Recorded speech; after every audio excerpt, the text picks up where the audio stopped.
Boa noite a todos. Já estão todos envolvidos por esse fluido, né? Por esse sorriso que já começa da porta, né, dona Helena? Ela já vem nos recepcionando com essa energia tão maravilhosa que ela tem. Então hoje nós vamos falar sobre nossa caminhada. Para onde estamos indo? Esse é um tema que me surgiu. Eu falo que essas escolhas de temas que a gente tem, achamos que somos nós que escolhemos. Mas a força espiritual, no momento de escolher esses temas, elas nos inundam antes mesmo da gente saber ao menos o que vai falar. Porque por todas as vezes que a Lívia me perguntou qual o tema, que eu falei o tema, eu não tinha a mínima ideia do que falar. Então o tema vem primeiro do que o assunto, né? Então da mesma forma veio esse tema para onde estamos indo. Alguns rótulos que eu coloquei nessa imagem, ele foi proposital. Eu não sei se vocês chegaram a ver, mas tá aí os rótulos: espírita, bom, evoluído, kardecista. Então são alguns dos rótulos que nós usamos para nos separar um pouco, nos dividir um pouco das outras pessoas. Então, para poder falar de caminhada, nós primeiro temos que falar de tempo. A dimensão psicológica que colocamos dentro do tempo são as variáveis do nosso estado de consciência que fazem com que ele se estenda ou se encolha. É aquele momento em que a gente pensa, como o tempo está passando rápido? Ou muitas vezes, nossa, nem vi o tempo passar. Quando a gente tem esse tipo de pensamento, significa que nós colocamos uma dimensão psicológica dentro desse tema. Por exemplo, um beijo apaixonado. O tempo passa rápido ou devagar? Rapidão, né? Pensou, já foi. E se a gente for fazer umas flexões na academia, vai passar rápido ou devagar? Ai, longo tempo, né? Vai passar bem devagar. Então, essa dimensão psicológica que a gente coloca dentro desse tema, ele tem muita relação com essa caminhada nossa durante essa nossa evolução espiritual. Eu coloquei esse trechinho aí do espiritismo, que todo mundo já sabe sobre essa questão do espiritismo em relação a esse tripé que é ciência, filosofia e a moral transformadora, que seria o Evangelho de Jesus.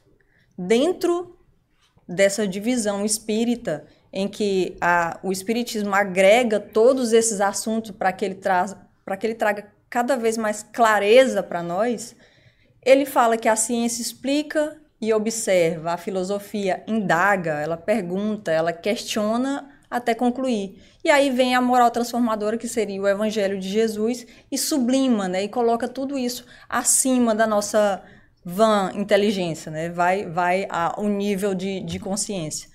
E hoje nós vamos falar um pouquinho mais aprofundado dentro da filosofia, porque é uma área que eu gosto muito, que é a área filosófica do espiritismo, porque eu tenho uma noção maior aí da filosofia, da consciência, do comportamento humano. Então eu gosto muito dessa área. E aí vamos indagar um pouco dentro da filosofia. Espiritismo é ao mesmo tempo uma consciência de observação e uma doutrina filosófica. Como ciência prática, ela consiste nas relações que se podem estabelecer com os espíritos. Como filosofia, ela compreende todas as consequências morais que decorrem dessas relações. Então, para que a gente possa entender nossas relações, não somente espirituais, que a gente fala espirituais, a gente já pensa na outra dimensão, mas espirituais aqui mesmo, terrena. Como que funcionam essas relações e como passemos a questionar sobre essas relações, para que a gente possa indagar mais sobre as nossas atitudes, sobre os nossos comportamentos do nosso dia a dia. Voltando um pouquinho sobre essa questão de tempo, eu tenho um exemplo não muito confortável para falar, mas é um exemplo que me trouxe uma lição muito grande antes de vir para cá.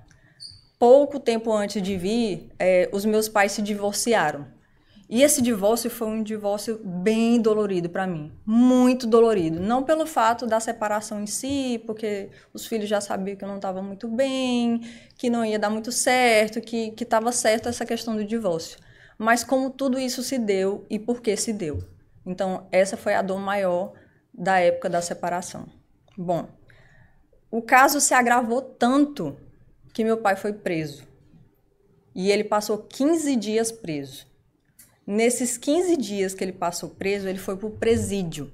Vestir a roupinha laranja, rasparam a cabeça, fizeram tudo isso. Isso tudo por causa das discussões do casamento.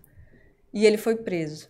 Nessa primeira visita que eu fiz a ele, eu não sabia nem como eu conseguiria olhar nos olhos dele diante de uma situação daquela. Você vê teu pai, o seu herói, o seu exemplo, e de repente está lá preso, por inconsequência. E durante esses 15 dias foi a corrida contra o tempo para que a gente conseguisse tirar ele de lá. Porque se ele passasse desses 15 dias, ele ia para um outro presídio que a gente só ia conseguir tirar ele lá depois de um ano. Então ele entrou lá como Lei Maria da Penha por umas mensagens ameaçadoras que ele fez. E aí, a nossa corrida contra o tempo para conseguir tirar ele lá de dentro desses 15 dias. E foi todos os dias, parece que o dia estava pequeno, porque era tanta coisa que a gente tinha que resolver, era promotor, era correr atrás de tudo para que a gente conseguisse tirar ele de lá. Nós conseguimos tirar. E no dia que ele saiu, eu fui visitá-lo na casa dele. Eu não cheguei a ir recebê-lo lá na saída do presídio, porque eu estava atendendo no momento. Mas quando ele olhou para mim, lá na casa dele, ele falou: minha filha, dentro desses 15 dias, eu recebi uma lição que eu não recebi a minha vida inteira. Foi a melhor coisa que poderia ter me acontecido. Então, dentro daquele tempo, que eu pensei, diante daquele casamento conflituoso, diante daquele divórcio conflituoso, na minha cabeça já estava assim: vai morrer um ou outro. Porque não tem solução.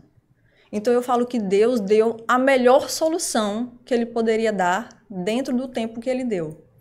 Porque dentro desses 15 dias, o fato dele conviver com outra pessoa, ele conhecer outras histórias, ele vê vários atos violentos que aconteceram lá dentro de outras celas.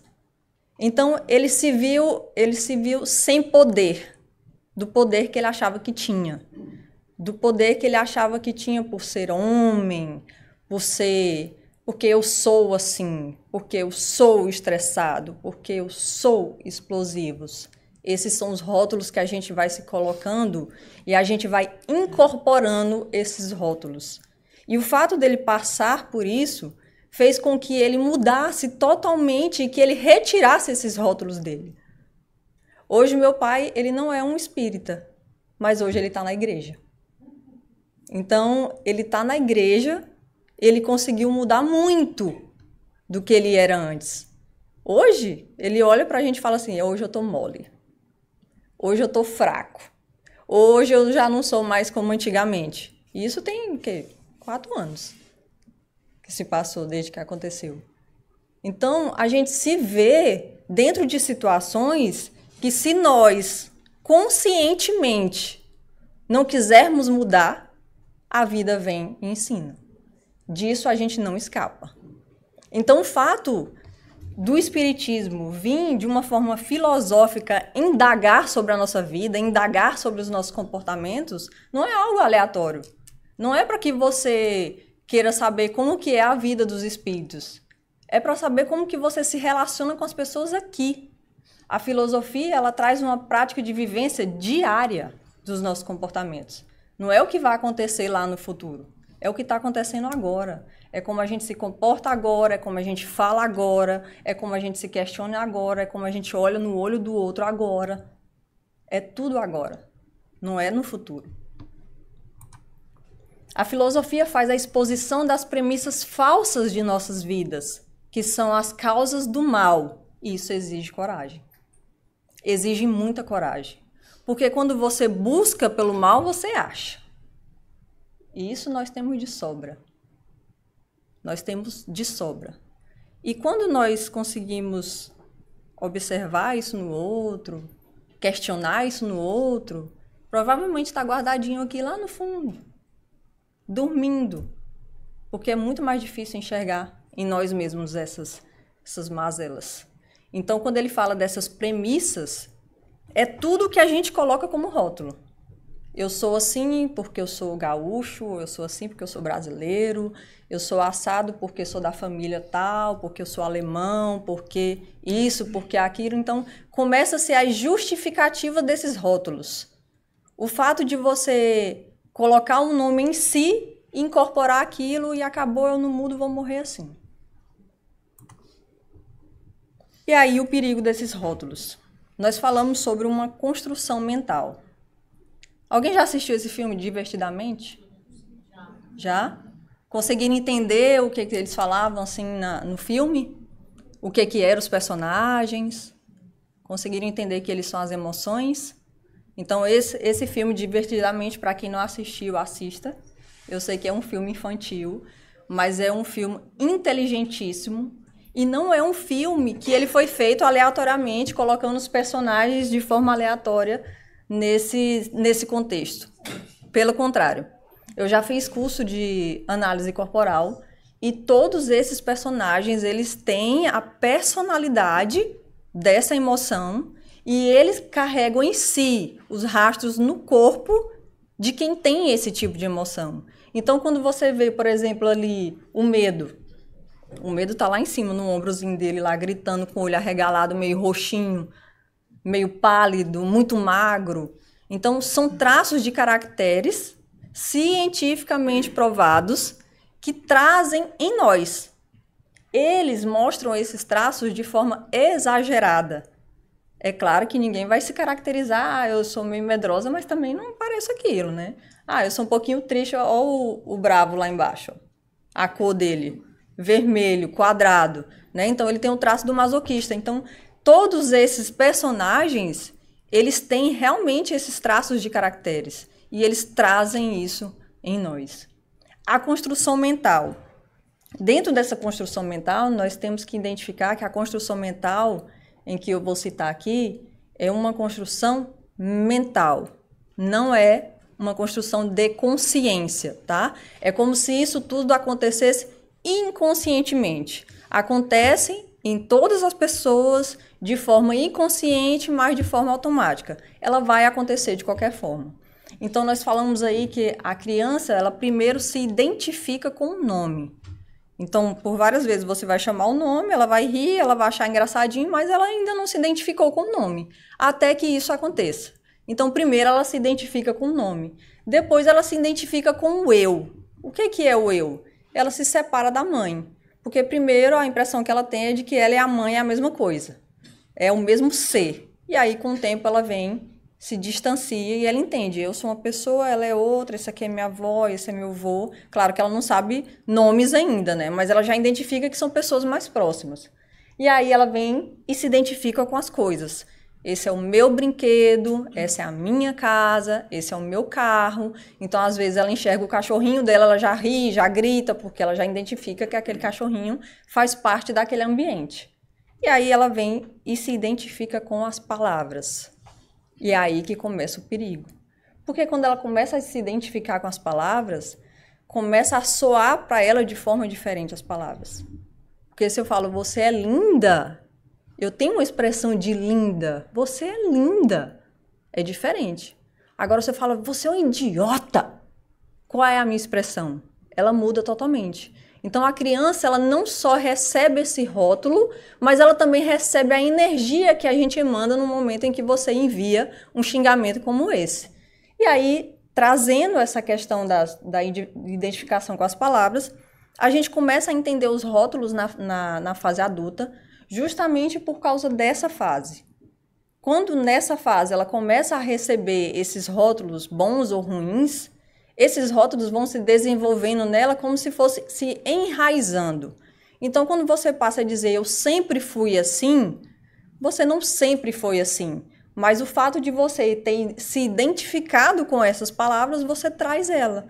Então, por exemplo, se hoje, vamos supor, você tem uma dificuldade maior na escola de algum aprendizado, às vezes um rótulo colocado lá no momento em que você começou a se identificar com essas palavras, você acabou trazendo até a vida adulta. Então, eu falo que essa percepção começa a extrair a identificação da criança. Então, ela começa a extrair daí, desse meio ambiente, dessas palavras, todas essas percepções que ela está tendo e ela vai trazendo para a vida adulta. Esses personagens no filme, eles falam exatamente sobre essas emoções. Eles não falam sobre o fato da percepção. Porque às vezes eu tenho um xingamento, eu falo alguma coisa, a criança sofre com aquilo, mas cada criança tem uma percepção diferente. O fato dela receber um xingamento não significa que ela vai se identificar com aquilo ali 100% e aquilo ali não vai mudar. Não, depende da percepção dela naquele momento. Boa ou ruim, alguma percepção ela vai ter. E aí vem a adolescência, que se identifica com as características. Feio, bonito, pobre, rico, magro, alto, baixo. Então, já vem uma outra percepção em relação a essas identificações. A criança já se identificou com as palavras. Ela agora começa a se identificar com as características. Então, se eu sou pobre, eu tenho que andar com pobre. Se eu sou rico, eu vou andar com rico. Se eu sou feio, eu tenho que ficar bonito. Se eu sou bonito, eu vou ficar numa turma separada porque eu não quero ficar feio, porque eu não vou ficar misturado com os feios. Então, você começa a ter essas percepções que vai segregando. Eu falo que a religião ela vem como a cereja do bolo para terminar de segregar, para terminar de separar. Porque as pessoas começam de pequena. Ela separa por causa de roupa, ela separa por causa do nome, ela separa por causa de altura, porque é mais inteligente, porque é menos inteligente. E ela vai se segregando, ela vai se separando até que ela se torna única. E aí se identifica com os papéis e opiniões. O adulto. Então, pai, mãe, corajoso, fraco, gentil, grosseiro, estúpido, estressado. E aí começa a vir os rótulos desses papéis e opiniões. E identifica com as coisas que acontecem, que são as histórias. Eis as histórias. Que aí vem uma voz repetitiva, compulsiva e voluntária. E até agora não tem nenhum espírito obsessor na história. A cabecinha daquela voz que fica remoendo o tempo inteiro, que você pensa, meu Deus, só pode ser um espírito obsessor atrás de mim falando isso, porque não tem condição. Não tem nada a ver com espírito obsessor. Até então, tudo isso está acontecendo de forma automática. O fato de você começar a justificar seus comportamentos é a pior maneira que você pode fazer para resolver qualquer um deles. Para que você mude qualquer hábito. Porque a partir do momento que você justificou, acabou. Ai, gente, eu não estudei nada hoje. Mas também a casa toda para arrumar, louça para lavar, criança gritando. Acabou, não tenho tempo. Está justificado. Se está justificado, na sua consciência está tudo ok. Você não precisa fazer mais nada. Então, quando você começa a acrescentar esses rótulos, quanto mais rótulos você acrescenta, quanto mais você conta historinha para justificar esses rótulos, pior vai ficando. E aí a gente entra com um dos rótulos mais conhecidos dentro do espiritismo. Eu sou um espírita, mas eu sou kardecista. Por que a gente fala isso? Qual o fato de um espírita falar que ele é espírita, mas é kardecista? Então, quando a gente vem com esse tipo de pensamento, que eu vou falar um pouquinho mais à frente, nós entendemos que em todas as doutrinas e religiões há essa separação. Eu sou católico, mas eu sou isso, eu sou evangélico, mas mesmo dentro da própria doutrina, mesmo dentro da própria religião, há essa segregação, há essa separação. E por que isso acontece? Porque o espírito é mais evoluído? Porque eu sou bom? O fato de ser uma pessoa muito boa e justificar que eu sou uma pessoa muito boa, mas sou uma pessoa sem tempo, faz com que eu não pratique o básico do espiritismo, que é a caridade. A caridade dentro do espiritismo é lei. Por isso que somente dentro do espiritismo a moral é considerada lei. Por isso que são leis morais. Em nenhuma outra religião ou doutrina vocês vão escutar que moral é lei. Vão dizer que é relativo. Matar não pode, mas caso o caldo engrosse, quem sabe? Se for com meu filho, quem sabe? Se for na minha família, aí eu vou pensar melhor. Mas dentro do espiritismo, não. Dentro do espiritismo, é lei. Princípios é base. A verdade, ela não precisa ser justificada. Então, se você diz ser honesto, você não precisa justificar que é honesto. É uma lei. Moral básica. Então, com esse tipo de pensamento, nós começamos a perceber que esses rótulos, eles são infundados, se nós não colocamos o espiritismo na verdadeira prática. Então, quando eu pergunto para onde estamos indo, que história eu quero contar quando eu deixo de fazer as minhas obrigações básicas como espíritas? Ou não somente como espíritas, mas como seguidores de Jesus. Que é algo que a gente tem que deixar bem claro, né? Por que as pessoas não estão entendendo que o espiritismo tem Jesus como modelo e guia? Será por quê? A gente tem que começar a se perguntar sobre isso. Quando eu digo penso, logo existo, essa é uma frase de Descartes super conhecida. Se somos o pensamento, quem é aquele que julga o pensamento? Se ele diz que nós somos o pensamento, quem é aquele que julga? Alguém sabe responder? Mas se você é o pensamento, como é que você vai julgar o próprio pensamento? É confuso, né? A questão é... Kardec também, na questão 89A do Livro dos Espíritos, pergunta: o pensamento não é a própria alma que se transporta? Por que ele faz essa pergunta? Porque aqui é a questão 89A, na questão 89, ele pergunta sobre esse transporte dos espíritos no espaço. Com que tempo eles demoram para fazer esse transporte? E os espíritos respondem que na velocidade do pensamento. E aí ele pergunta, mas o pensamento não é a própria alma que se transporta? E ele diz, quando o pensamento está em alguma parte, a alma também aí está, pois é a alma quem pensa. O pensamento é um atributo, ou seja, há uma separação. Eu penso, o pensamento que é emitido através do meu formato de pensar é uma outra coisa. Então, quando eu penso que eu sou espírita, não necessariamente eu sou espírita. Quando eu penso que eu sou bom, não necessariamente eu sou. Qual a minha prática em relação a isso?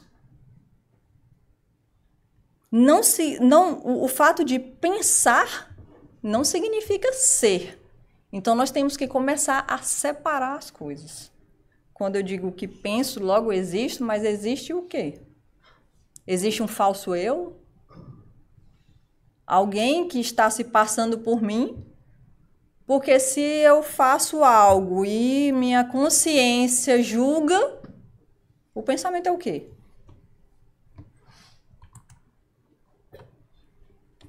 Eu fui falar a resposta, né? Eu ia perguntar para vocês, quem é o nosso modelo e guia? Deixei uma cola atrás, não vale também. Adiantei as coisas, né? Mas quem é o nosso modelo e guia? Jesus. Kardec também pergunta, qual o tipo mais perfeito que Deus tem oferecido ao homem para lhe servir de guia e modelo? Jesus. Para o homem, Jesus constitui o tipo de perfeição moral a que a humanidade pode aspirar na Terra. Deus nos oferece como o mais perfeito modelo e doutrina que ensinou é a expressão mais pura da lei do Senhor. Por quê? Sendo ele o mais puro de quantos têm aparecido na Terra, o Espírito Divino o animava. Fica bem claro para o espírita quem é o nosso modelo e guia. E a primeira coisa que a gente tem que separar é o que é modelo e o que é guia. Porque modelo é algo que a gente copia. Você vai lá, pega tudo que ele deixou escrito e copia. O guia é como se fosse setas que apontam, placa que apontam. Você olha, fala, é por aqui, é por ali, vira à esquerda, vira à direita, tem uma lombada, tem uma curva. Esse é o guia. É a forma com que ele guia o nosso caminho. Mas aí o que acontece? A gente se perde nesse meio. Porque se eu perguntar para vocês, se vocês sabem tudo que está escrito, por exemplo, no Sermão da Montanha, vocês vão saber dizer tudo que está escrito lá? Não. Se eu disser para vocês, o Sermão da Montanha foi falado quando? Por que eu estou falando do Sermão da Montanha? Porque o Sermão da Montanha é como se fosse um compilado de tudo que Jesus deixou por escrito. Se a gente começa a fazer perguntas básicas sobre a Bíblia, dificilmente a gente vai conseguir responder. E isso acontece por quê? Como que nós podemos dizer que Jesus é nosso modelo e guia se a gente não sabe o que ele deixou escrito? Se a gente não sabe as setas que ele deixou apontada? Eu sei dos milagres. Todo mundo sabe dos milagres. Porque é bonito, é divulgado o tempo inteiro. Mas em que momento a gente vai lá mesmo na Bíblia e fala, já que ele é meu modelo, eu vou copiar esse modelo? Dificilmente a gente faz isso. Dificilmente. Mas é porque a gente já se acomodou. Nós já colocamos um rótulo de espírita e eu já sou evoluída e tá tudo bem. Eu já tô um degrauzinho acima, um lugarzinho separado lá no céu, acho que eu vou ter. Dificilmente. Logo nós. Então, para deixar um pouquinho mais claro sobre essa proposta de Jesus e a gente saber avaliar de novo as nossas rotas, nós temos que falar um pouquinho sobre ele, né? Então, dentro dessa proposta de Jesus, vocês conseguem diferenciar o que Jesus trouxe de novo em relação aos seus antepassados? Por exemplo, a Moisés, a Buda. O que Jesus trouxe de novo na proposta dele que para você dizer assim, isso só Jesus trouxe?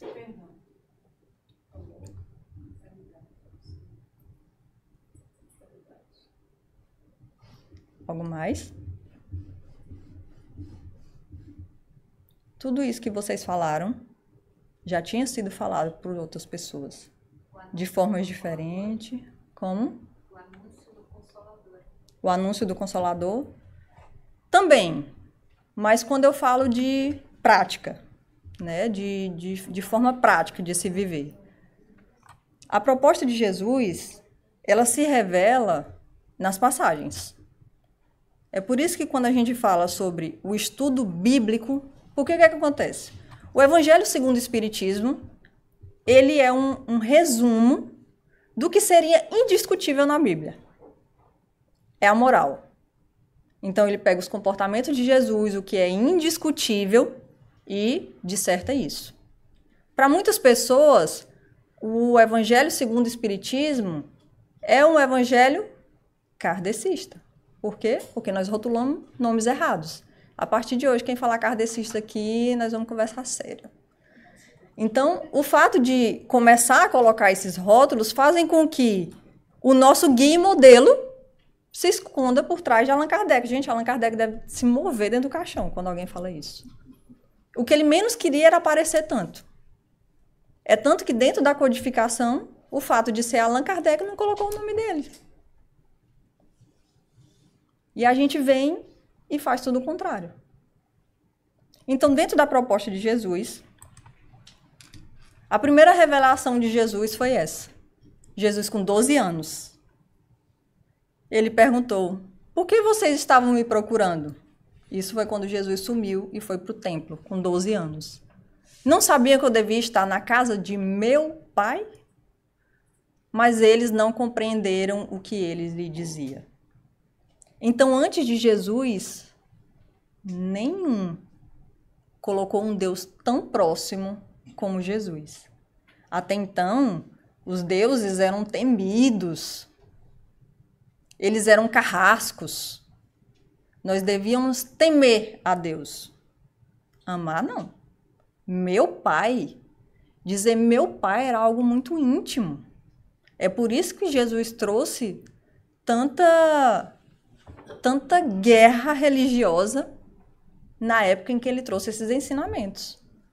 Como que eu coloco um ser tão exaltado, tão nervoso, chamá-lo de meu pai, de forma tão íntima como Jesus fez? Então, essa foi a primeira passagem bíblica em que Jesus citou o nome de Deus. Eis a segunda.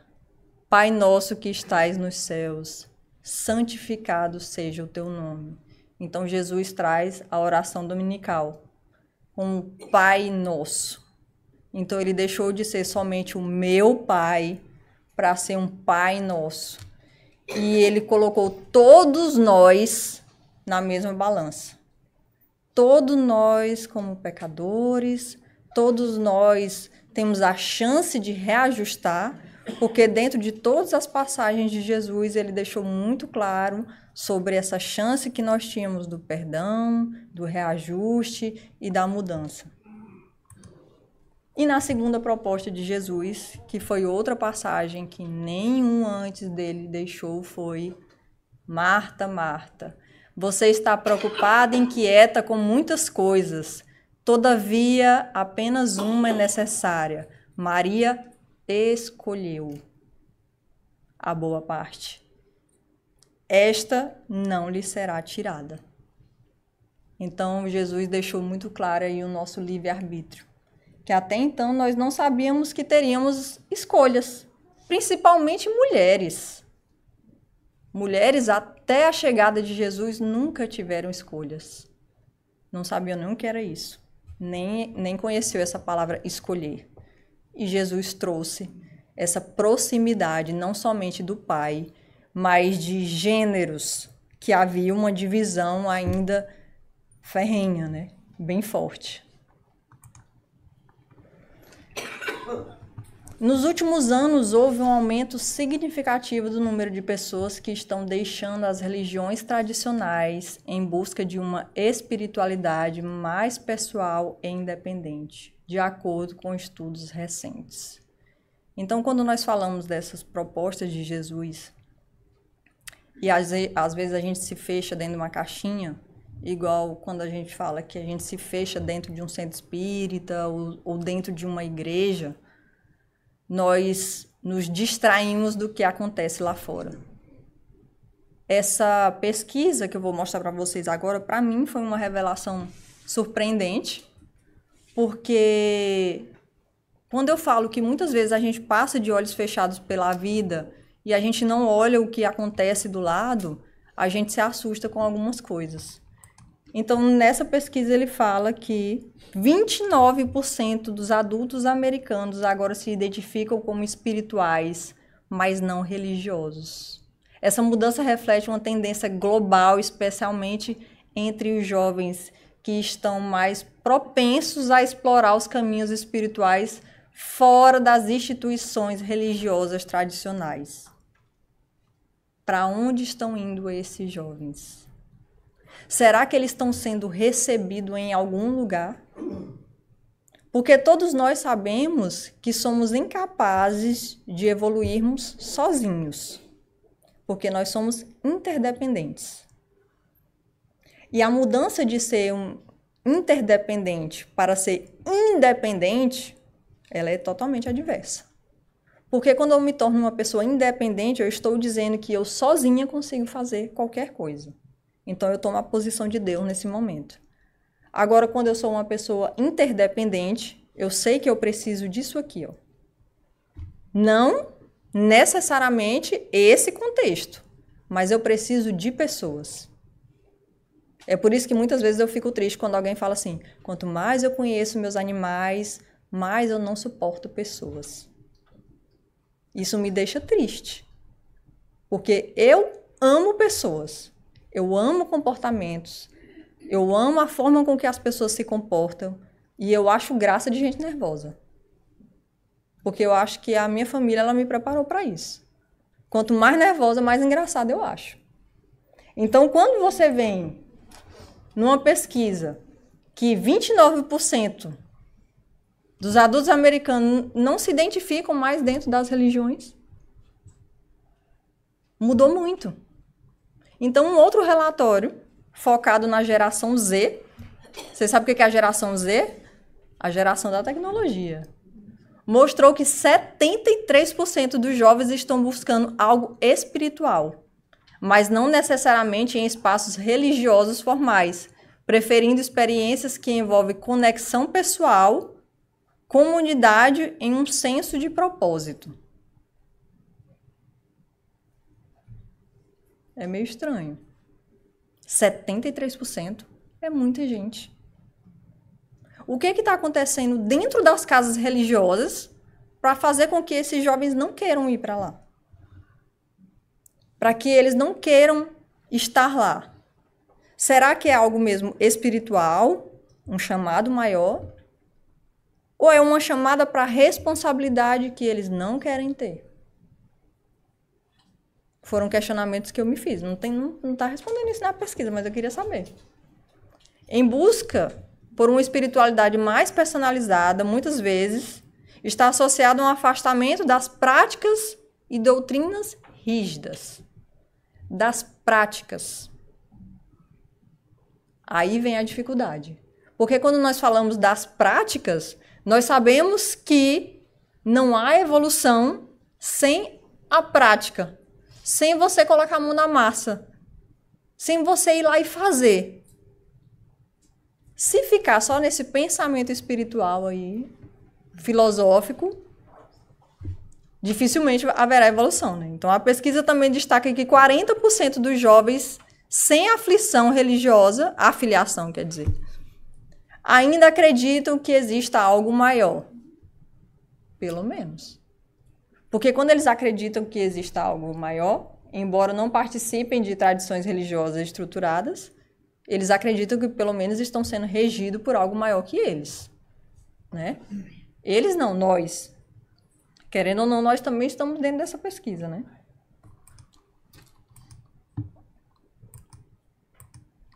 Oh my God.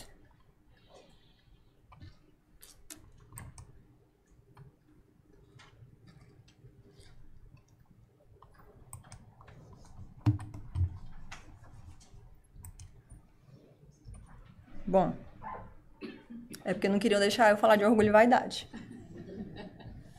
Orgulho e vaidade. Tenho para mim que seria um dos principais motivos desse desvio das nossas caminhadas. Como eu já falei várias vezes, quando a gente se auto-identifica com alguma profissão, com alguma religião, nós nos acomodamos naquele título. Então, quando eu digo que eu sou espírita, esse nome já carrega muita coisa. Para quem conhece o espiritismo, ele vai dizer, nossa, eu gosto muito do espiritismo, os espíritas são bons, eles fazem caridade. Mas, se eu não conheço o espiritismo, que visão contrária alguém tem do espiritismo se eu não souber falar sobre ela? Aí eu venho e solto o espírita kardecista. Porque aí eu já resumo. Se eu falo que eu sou espírita kardecista, eu já estou dizendo que eu não faço parte de nenhuma mesa preta. Eu faço parte da mesa branca. Né? É desse estilo. Então, o orgulho é alguém que tem um conceito exagerado de si próprio. E eu não estou falando aqui somente dos exageros de títulos, mas os exageros comportamentais também. Porque ao contrário disso vem a humildade. Ao contrário desse orgulho, vem essa humildade. A humildade que é alguém que tem consciência de si próprio. É o oposto do orgulho. Se ela tem consciência de si próprio, ela consegue ver com clareza por onde ela caminha, sem se auto-intitular. Aí vem a validade, com a qualidade do que é vão, fútil e ilusório. O que você coloca acima, o que você dá valor sem ter, ou o que você tira valor tendo muito valor.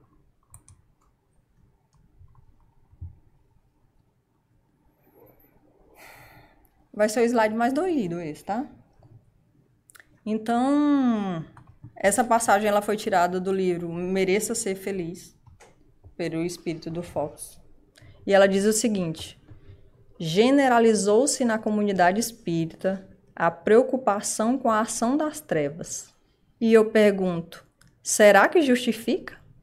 Não estará essa preocupação tirando foco sobre a real necessidade a ser trabalhada? Enquanto existe a supervalorização com as ações dos infernos, distrai-se para os cuidados que requisitam a personalidade no que tange a sua transformação. Muita atenção para as trevas de fora, que acaba fazendo esquecer as trevas que temos que vencer dentro de nós. E não para por aí. É um pouquinho mais dolorido. Se o slide passasse. Costumam falar do orgulho como quem conhece e domina o tema, dando notas de sua presença até mesmo na prepotência em falar do assunto. Poucos demonstram consciência do orgulho, qual são portadores. Poucos sabem realmente onde e como sua vaidade se manifesta. Espíritas estão muito orgulhosos da humildade que imaginam possuir.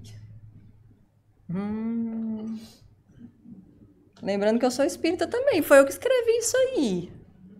Lendo, escrevendo, será que isso é pra mim? Porque eu falo que a palestra primeiro é pra gente, né?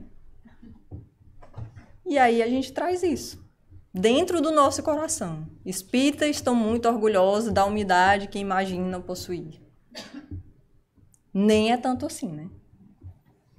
É humilde até a primeira fechada do trânsito ali na saída.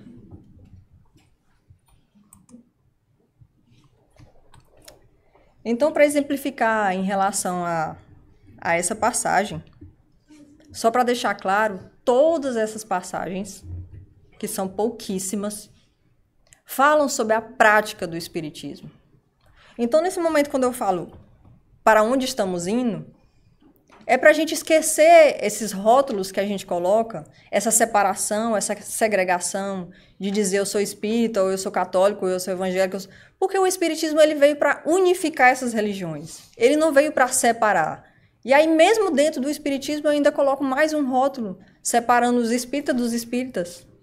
Então, a gente tem que começar a pensar em relação a isso.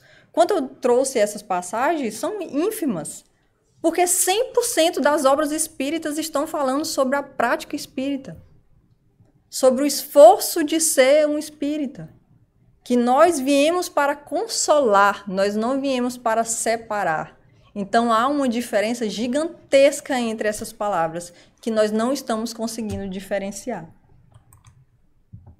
E aí vem o Emmanuel e diz, o espiritismo não é apenas uma doutrina a ser crida, mas um campo a ser trabalhado. Deixamos isso sempre tão claro, é sempre tão claro isso nos livros. E por que nós estamos se perdendo nesse meio? Aonde foi que a gente pensou assim, não, vamos ficar aqui só na palavra, de mansinho, quietinho, para a gente não se estressar, não perder tempo, que eu ando tão agoniada, é tanta coisa para fazer, ainda tem esse negócio de caridade. Então, eu queria saber onde a gente se perdeu, aonde foi que a gente se acomodou. Como problema, seguimos interesses que não sabemos de quem são e para quem serve. Por que eu digo isso? Porque se nós não estamos usando Jesus como nosso modelo e guia, nós então estamos seguindo interesses de quem não sabemos quem é e nem a quem serve. Se nós estamos entrando nessa maratona da corrida dos ratos aí, dos trabalhos, do esforço diário, para conseguir mais e mais, ou pelo menos para pagar nossas continhas, nós estamos totalmente aleatórios aos ensinamentos de Jesus. Porque em nenhum momento ele pediu ouro e prata. Em nenhum momento. Pelo contrário, ele falou que isso nos seria... Jesus falou que isso nos seria, o ouro e a prata seria acrescentado. Ele deixou isso muito claro no Evangelho, que isso nos seria acrescentado. Mas nós estamos fazendo aí o efeito reverso. Pelo contrário, nós estamos buscando o ouro e a prata e, se der, a gente acrescenta a caridade. Mas como solução, mergulhamos nas profundezas da nossa consciência e procurar nossos verdadeiros motores, os nossos verdadeiros incentivos. Qual a nossa motivação para que a gente possa mudar essa rota? Porque o nosso motor de agora não está sendo o nosso modelo e guia. As nossas motivações estão sendo totalmente diversas a isso. Eu trouxe para vocês uma passagem. É um pensamento. Como eu disse para vocês, eu gosto de filosofia. E aí eu gosto de escrever. E quando eu estava falando sobre essa caminhada, eu lembrei de umas escrituras que eu tinha. E eu trouxe um trechinho para vocês. Jesus não aceitou nem mesmo o atributo de bondade, quando respondeu dizendo: por que me chamas de bom? Ninguém é bom. Bom é o meu Pai que está no céu.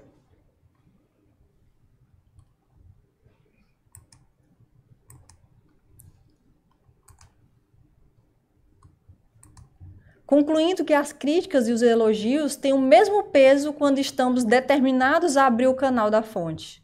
Nada me envaidece, nada me entristece, nada me empolga, nada me silencia. Nada me glorifica, mas nada me desonra. Nada me apressa e nada me para. Simplesmente porque a fonte é intocável. Nada de externo pode prejudicá-la, pelo contrário. Os sofrimentos podem até fortalecê-la.